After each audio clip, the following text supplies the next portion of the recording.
não estar naquele momento.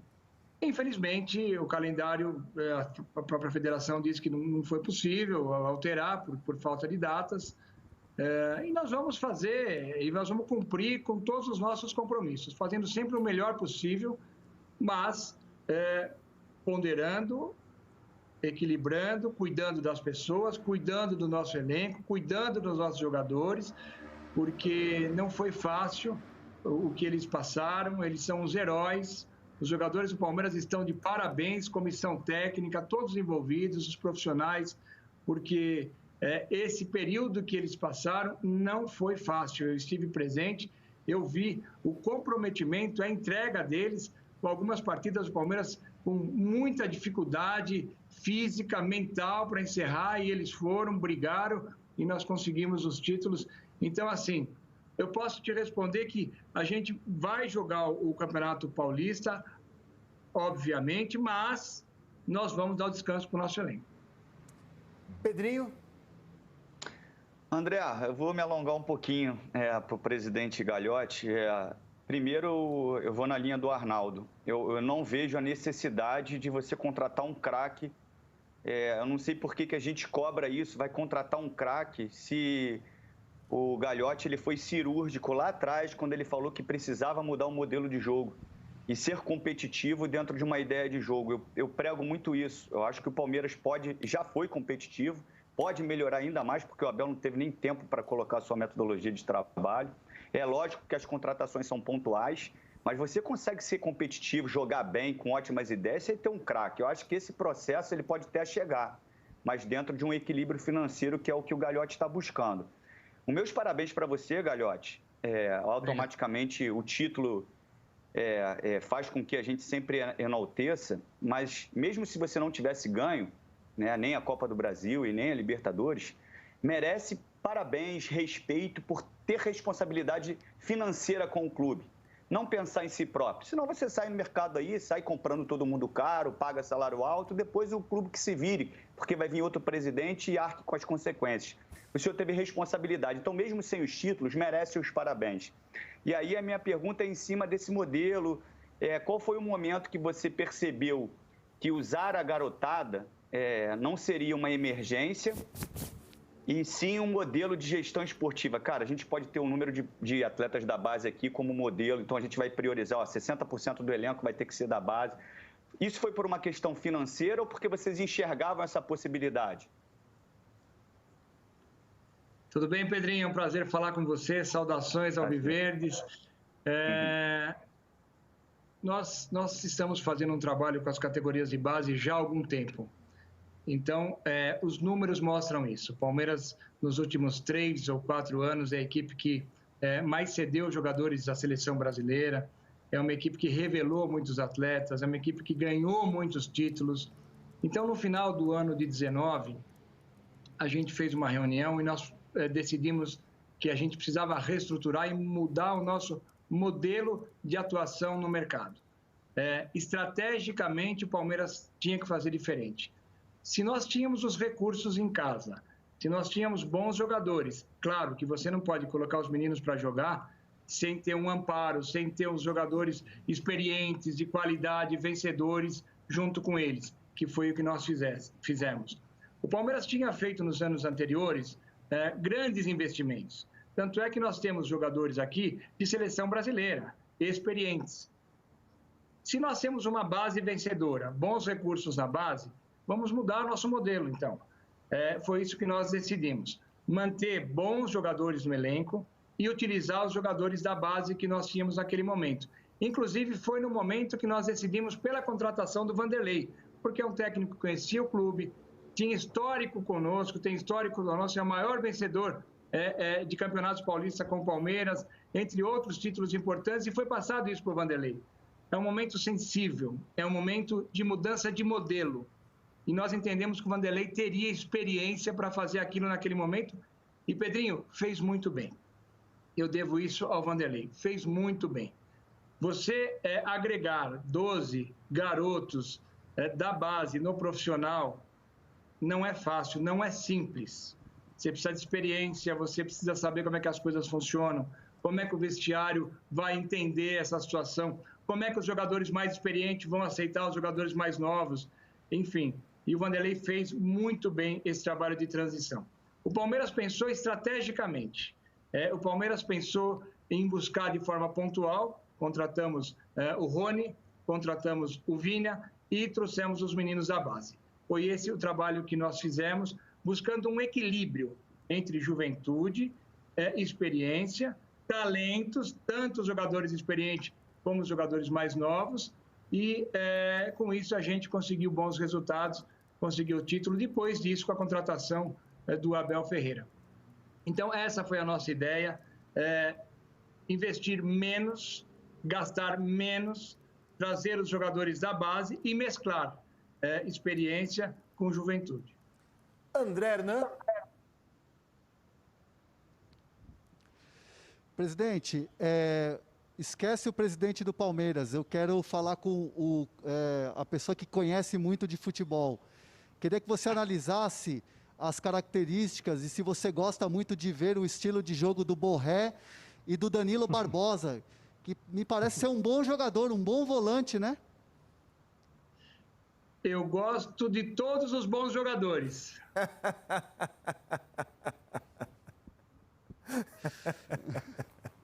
Tá certo. O presidente, o Paulo Vinícius Coelho, nosso comentarista, gravou uma pergunta aqui para o senhor. Roda, diretor.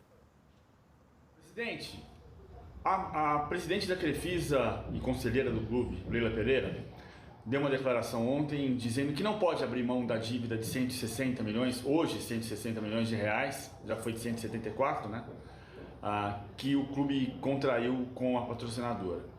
Ela disse que uma coisa é a pessoa jurídica, a Crefisa, outra coisa é a pessoa física, Leila Pereira, e que a Receita Federal disse à Crefisa que ela não podia colocar aquele dinheiro aplicado na contratação de Borja e de outros jogadores, não podia colocar como patrocínio, tinha que entrar como empréstimo.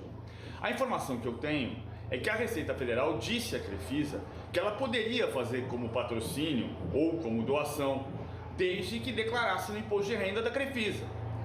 E a Crefisa entendeu que tinha que transformar em empréstimo. Primeira pergunta para o senhor é a seguinte: por que o Palmeiras aceitou essa transformação em empréstimo se a negociação anterior não era de empréstimo?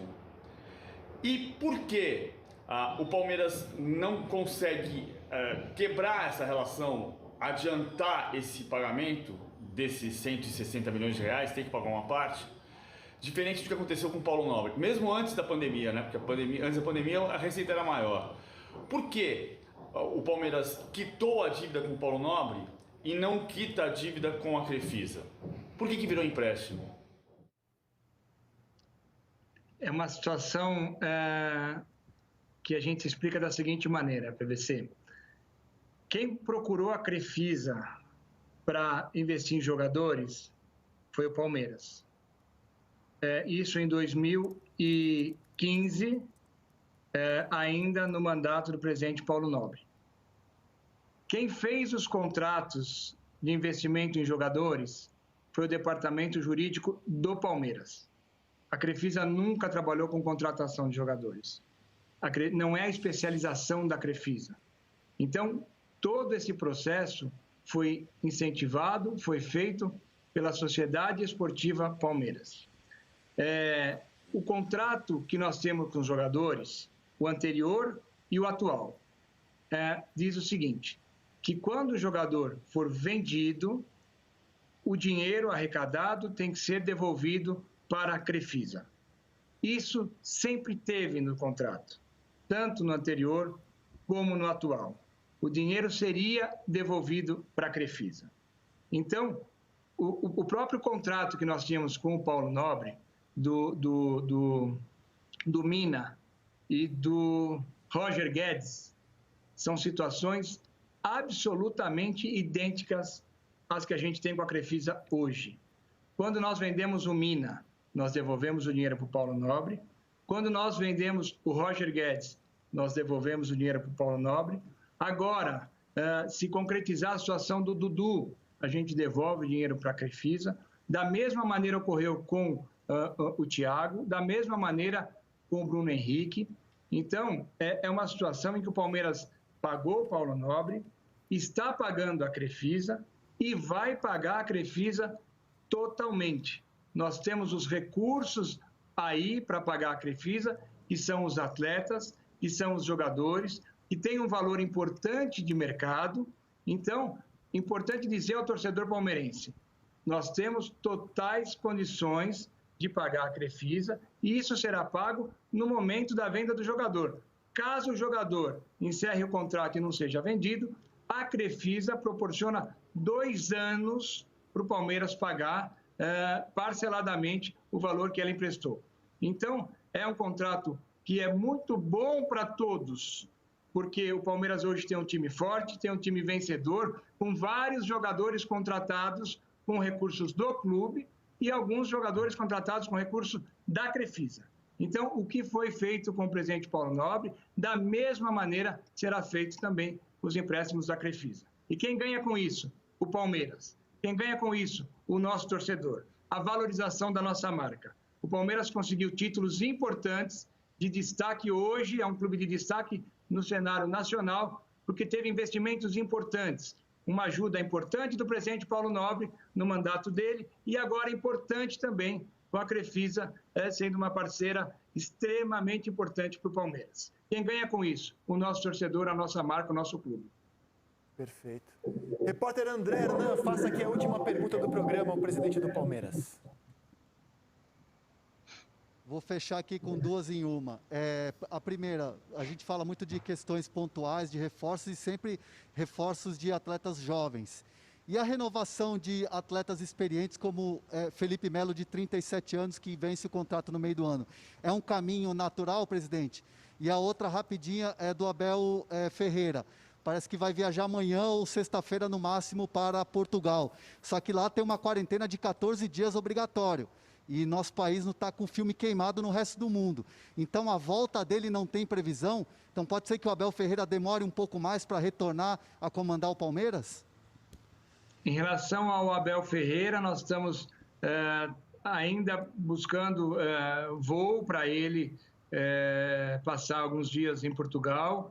Com certeza, conforme você disse, são 14 dias que ele tem que ficar lá. E ele merece isso, encontrar a família, encontrar a esposa, as filhas. Ele é uma pessoa muito ligada à família, então é o momento dele também descansar e ficar uns dias em Portugal. No mínimo 14 dias, conforme você citou, André. Em relação aos contratos que estão vencendo, durante este ano os assuntos serão tratados, o diretor de futebol vai tratar todos os envolvidos nessa situação. Eu queria agradecer ao presidente do Palmeiras pela entrevista, parabenizar de novo pela temporada gloriosa do clube e agradecer ao repórter André Hernan, que produziu aqui o nosso papo com o Maurício Gagliotti. Presidente, muito obrigado. Saúde para o senhor e toda a família. Obrigado, André. Foi um prazer falar com vocês. Estou sempre à disposição. Valeu. André Hernan, aquela última que você guarda na manga aqui para o Seleção. Enquanto a gente estava... Esse é o João Pedro, o maior especialista do Brasil em geração de renda na internet e o único que já transformou a vida de mais de 30 mil alunos. Encare uma realidade. Para a crise não te derrubar, você precisa ganhar mais dinheiro. Conheça o passo a passo simples e garantido para faturar online pelo menos de 100 a 500 reais por dia de forma quase automática. Clique agora no link na descrição do vídeo para transformar a sua vida e começar a lucrar hoje mesmo.